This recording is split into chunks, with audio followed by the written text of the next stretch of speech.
قطری مذاکرات کاروں کی امریکہ ایران ڈیل فائنل کرانے کی کوششیں۔ برطانوی خبر ایجنسی کے مطابق قطری وفد کا تہران کا ہنگامی دورہ۔ ایران کی نیم سرکاری خبر ایجنسی تسنیم نیوز نے بھی قطری وفد کے دورہ ایران کی تصدیق کر دی۔ رپورٹ کے مطابق دورے کا مقصد سفارتی عمل سے متعلق تازہ پیش رفت کا جائزہ لینا تھا۔ قطری وفد نے ایرانی حکام کے ساتھ ملاقاتیں اور مشاورت بھی کی۔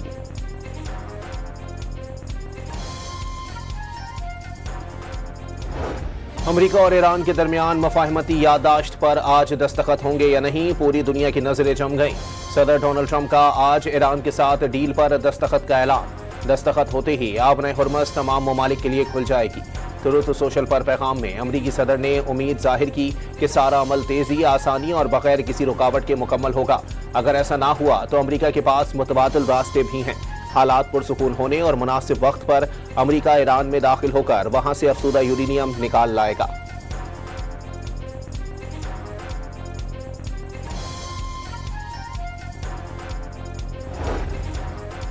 آج معاہدے پر دستخط نہیں ہوں گے، پاسداران انقلاب کا دو ٹوک پیغام۔ دستخط کی ٹائم لائن مذاکراتی ٹیم کے لیے آزمائش اور معاہدے پر دستخط کا بیان ٹرمپ کا غیر معمولی اصرار قرار دے دیا۔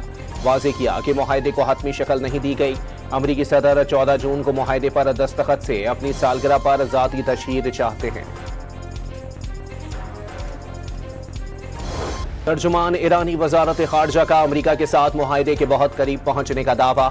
واضح کیا کہ اگلے 24 گھنٹوں میں دستخط کا امکان نہیں۔ ترجمان ایرانی دفتر خارجہ اسماعیل بقائی نے معاہدے پر دستخط کے لیے سوئٹزرلینڈ جانے سے متعلق خبروں کی تردید کر دی۔ کہا کہ اگلے 2 دنوں تک امریکہ کے ساتھ معاہدے پر دستخط کے لیے فی الحال جنیوا یا کہیں اور کا سفر کا کوئی پروگرام نہیں۔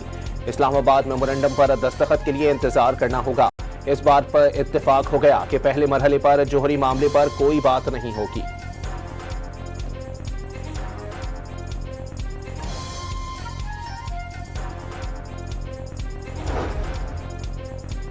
ڈونلڈ ٹرمپ نے ٹروتھ سوشل پر ایک اور معنی خیز AI تصویر شیئر کر دی۔ کھلے سمندر کی اس تصویر میں امریکی پرچم بردار جہاز اور جنگی بیڑے نظر آ رہے ہیں۔ امریکی صدر کمانڈر ان چیف کی جیکٹ پہنے دوربین سے یہ منظر دیکھ رہے ہیں۔ صدر ٹرمپ نے تصویر میں تحریر کیا کہ آپ گھبرائے ہوئے ہیں۔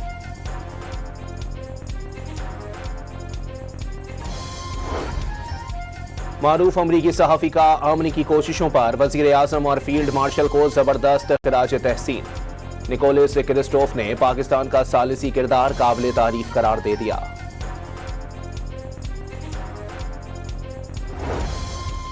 موجودہ صورتحال میں پاکستان کی بھرپور سفارتی سرگرمیاں جاری۔ وزیر خارجہ اسحاق ڈار کے ترکیہ اور مصری ہم منصبوں سے رابطے۔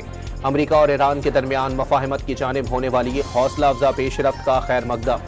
خطے میں دیر پا امن اور استحکام کی راہ ہموار ہونے کی امید کا اظہار۔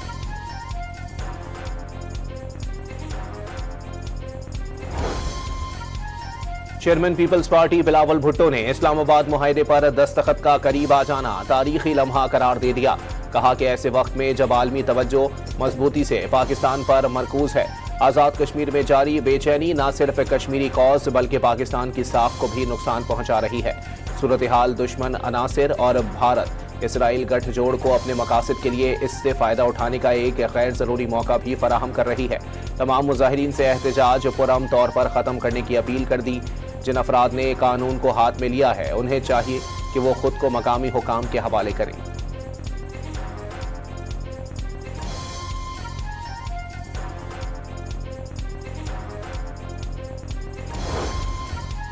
آزاد جموں کشمیر میں امن و امان کی صورتحال خراب کرنے والے شرپسندوں کے ناپاک عزائم خاک میں مل گئے۔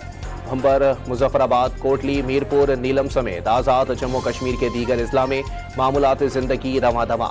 عوام نے احتجاج کی کال مکمل طور پر مسترد کر دی۔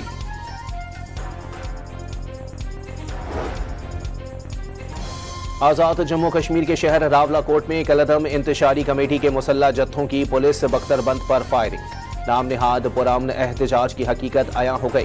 کالعدم انتشاری جوائنٹ ایکشن کمیٹی مسلح جتھوں کے ذریعے آزاد جموں کشمیر کا امن تباہ کرنے کے در پہ 1000 روپے سے 1500 روپے دہاڑی پر مسلح جتھے لائے گئے۔ کچھ دن پہلے لیک ہونے والی آڈیو میں انتشاری کمیٹی کے سرغنہ نے شرپسندی پھیلانے کی دھمکی دی تھی۔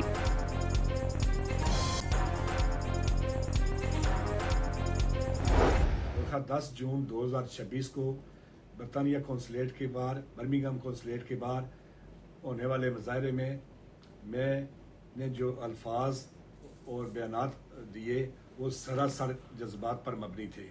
میرا ایسا قطعاً کوئی ارادہ نہیں تھا کہ میں اس طرح کے الفاظ ادا کروں گا.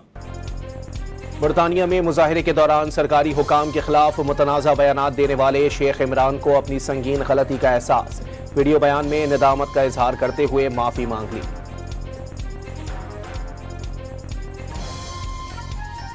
سیاسی لیڈر جو ان کی جماعت کے سربراہ ہیں ان کے بیانات آن ریکارڈ موجود ہیں کہ پاکستان ڈیفالٹ ہونے جا رہا ہے. یہ 1 مہینے کی بات ہے، یہ 2 مہینے کی بات ہے، یہ ڈیفالٹ آج ہوا کل ہوا. یہ شرطیں لگا رہے تھے ملک کے ڈیفالٹ ہونے پر، ایسے وقت میں جب ملک کی معیشت کو کوئی ہاتھ لگانے کو تیار نہیں تھا. مسلم لیگ نون کے وزیر اعظم شہباز شریف صاحب نے ہمت باندھی. بانی پی ٹی آئی کہتے تھے ملک ڈیفالٹ ہونے والا ہے، کوئی سرمایہ کاری نہ کرے. یہ شرطیں لگا رہے تھے کہ پاکستان کب دیوالیہ ہوگا. وفاقی وزیر عطا تارڑ کا قومی اسمبلی میں خطاب. جب کوئی ملک کی معیشت کو ہاتھ لگانے کو تیار نہیں تھا تب مسلم لیگ نون اور شہباز شریف نے ہمت پکڑی. شہباز شریف نے نہ صرف حکومت اور معیشت سنبھالی بلکہ ریاست کی بقا کے لیے اپنی سیاست قربان کی.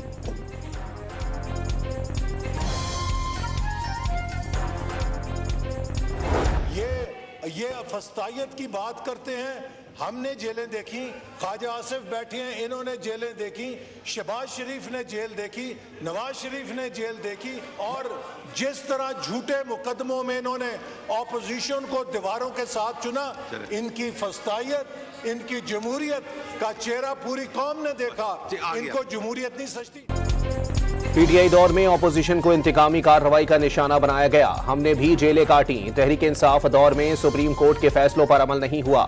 وفاقی وزیر احسن اقبال کا قومی اسمبلی میں خطاب.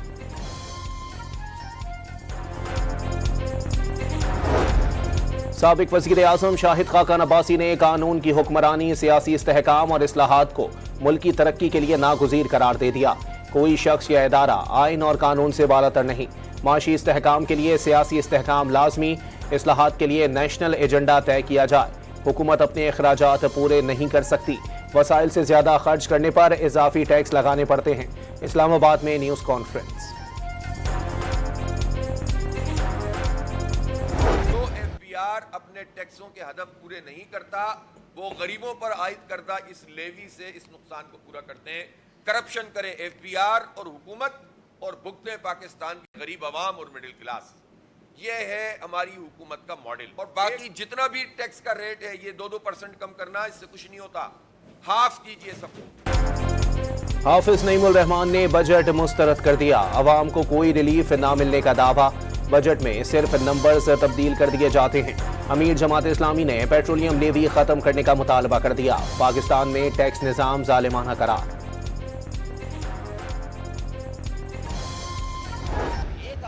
سب اس فیصلے کو مان رہے ہیں کیونکہ آج وہ دور نہیں ہے. یہ دور ہوتا نا وہ پرانا والا تو ابھی پورا پاکستان کہتا جج، اور جج اتنا پریشر ہوتا کہ یہ فیصلہ ہی نہیں ہو پاتا. میں آپ کو بتا رہا ہوں. تو یہ ہمارے نظریے کی جیت ہے. اس دن کے لیے بغاوت کی تھی، اس دن کے لیے اپنی سینیٹرشپ چھوڑی تھی. بانی ایم کیو ایم سے غداری نہیں بغاوت کی تھی. مصطفیٰ کمال نے نام لیے بغیر پارٹی قیادت پر طنز کے تیر چلا دیے. ایم کیو ایم پر الزام تھا وہ بلدیہ فیکٹری کیس میں ملوث ہے. مقدمے میں کئی بے گناہوں کو ملوث کیا گیا. ان کی فیملیز پر کیا گزری ہوگی. وفاقی وزیر صحت نے عدالتی فیصلہ متحدہ کے نظریے کی جیت قرار دے دیا.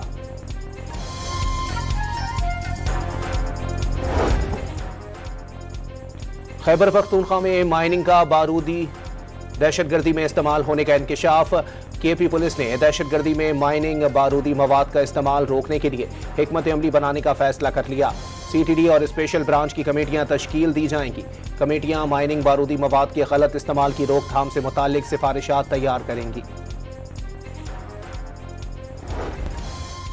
کراچی میں ایف آئی اے کی سی پورٹ ٹیم کا ایکشن. انسانی اسمگلنگ سمیت دیگر جرائم میں ملوث 5 ملزمان کو گرفتار کر لیا. ابتدائی تحقیقات کے مطابق لانچوں کے ذریعے غیر قانونی طور پر شہریوں کو بیرون ملک بھیجا جاتا تھا.